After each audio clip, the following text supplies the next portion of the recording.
प्रधानमंत्री नरेंद्र मोदी ने paper leak रोकने के लिए कठोर कानून लाने की घोषणा की।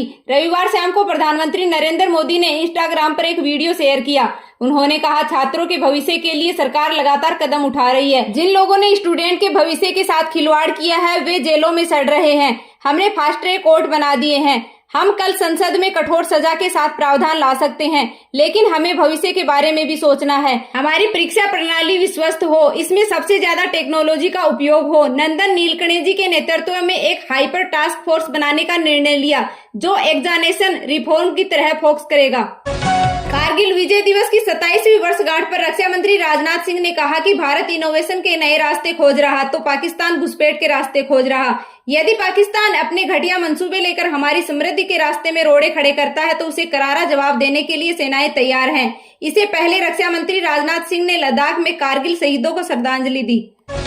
पीएम मोदी ने रविवार को मन की बात के 136वें एपिसोड में कारगिल विजय दिवस का जिक्र करते हुए वीर जवानों को नमन किया, शहीदों को श्रद्धांजलि दी। इसके बाद पीएम मोदी ने देश के युवाओं की सराहना की।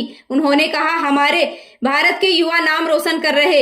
यंग इनोवेटर्स ने जो किया असंभव लगता था। पीएम ने साइंस ओलंपियाड में टीम के शानदार प्रदर्शन, विक्रम फेस्ट का सफल परीक्षण, स्वदेशी युद्धोपात INS महेंद्रगिरी, पिनाका मिसाइल का सफल लॉन्च, खेल व अन्य क्षेत्रों में युवाओं की उपलब्धियों की सराहना की।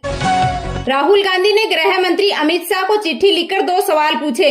पहला, प्रदर्शनकारियों पर पेलेट गन चलाने का आदेश किसने दिया?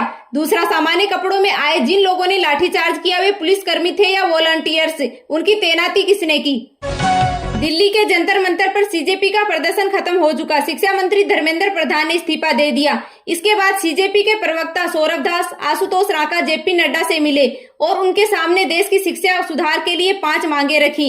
इसमें पेपर लीक मामले में 10 साल की सजा, दोषियों की संपत्ति जब्त करने, एनटीए और एसएससी को कानूनी दर्जा, छात्रों के अधिकार का नया चार्ट लागू हो, नया नेशनल टेस्टिंग कमीशन बनाने और नियुक्तियों की स्वतंत्रता के बारे में कहा गया।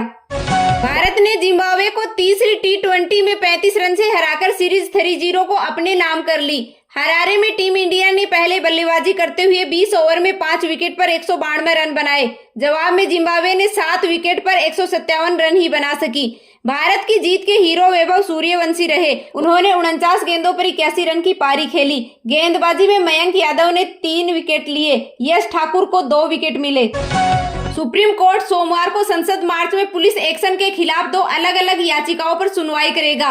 इन याचिकाओं में आरोप है कि पेपर लीक और शिक्षा मंत्री के इस्तीफे को लेकर प्रदर्शन कर रहे छात्रों पर पुलिस ने ज्यादती की। पुलिस पर जरूरत से ज्यादा बल प्रयोग का आरोप लगा है। अभिजीत दीपके ने कहा, सीजेपी की अगली रणनीति का ऐलान जल्द करेंगे। पेपर लीक के खिलाफ आंदोलन हाल ही में खत्म हुआ। प्लीज हमें थोड़ा समय दें। सरकार के साथ बातचीत पर उन्होंने कहा कि प्रदर्शनकारियों पर जो केस फाइल किए गए उनके बारे में बात चल रही। किसी भी स्टूडेंट के खिलाफ कोई केस रजिस्टर नहीं होना चाहिए। मीराबाई चानू ने कॉमनवेल्थ गेम्स 2026 में भारत को पहला गोल्ड मेडल दिला दिया। उन्होंने women's 48 KG weight lifting competition में 190 केजी वजन उठाकर कॉमनवेल्थ गेम्स रिकॉर्ड बनाते हुए गोल्ड अपने नाम किया। यह मीराबाई का लगातार तीसरा कॉमनवेल्थ गोल्ड मेडल है। इससे पहले रविवार को श्रीकांत सिंह ने मेंस वेट लिफ्टिंग की 60 केजी कैटेगरी में सिल्वर मेडल जीता। उन्होंने कुल 264 केजी वजन उठाकर दूसरा स्थान हासिल किया। इससे पहले शुक्रवार को मेंस पैरा पावर लिफ्टिंग में झंडू कुमार ने ब्रांज पदक जीता था।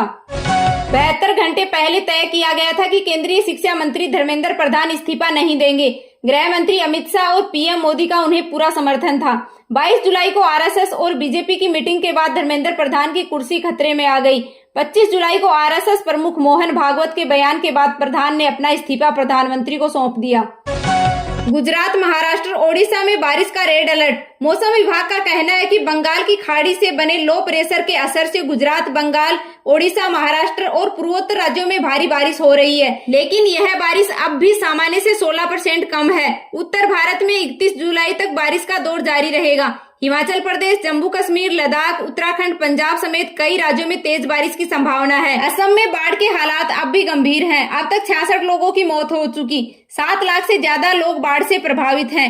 हिमाचल प्रदेश में हो रही तेज बारिश, भूस्खलन और अचानक आई बाढ़ से 134 सड़कें बंद हैं। 4 जिलों में बारिश का ऑरेंज अलर्ट है, वहीं बिहार के 17 जिलों में येलो अलर्ट है।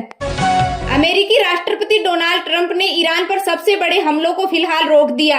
अमेरिकी सैन्य अधिकारियों ने चेतावनी दी, अगर अभियान को और बढ़ाया गया तो मिडिल ईस्ट में तैनात अमेरिकी सेना के पास पेट्रियट इंटरसेप्टर मिसाइलों और अन्य एयर डिफेंस हथियारों का भंडार गंभीर रूप से कम हो सकता है। ईरान ने कहा, अमेरिका ने हमले रोके तो हमने भी जवाबी कार्रवाई रोक दी है।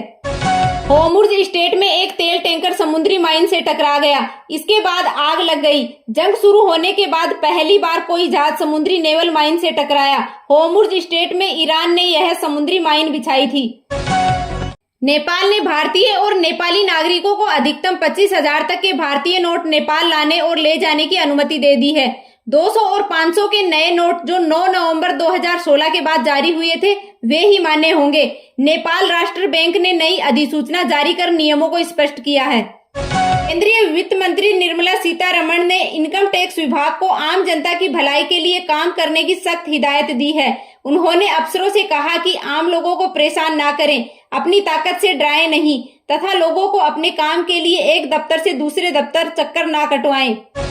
शेयर बाजार में गिरावट के रुख के बीच पिछले हफ्ते देश की टॉप 10 में से 9 सबसे वैल्यूएबल कंपनियों के मार्केट कैपिटलाइजेशन में टोटल 2.74 लाख करोड़ रुपए से ज्यादा की गिरावट रही। इस गिरावट में HDFC बैंक को सबसे ज्यादा नुकसान पहुंचा। टॉप 10 की लिस्ट में से केवल हिंदुस्तान यूनिलीवर कंपनी की वैल्यूएशन बढ़ी।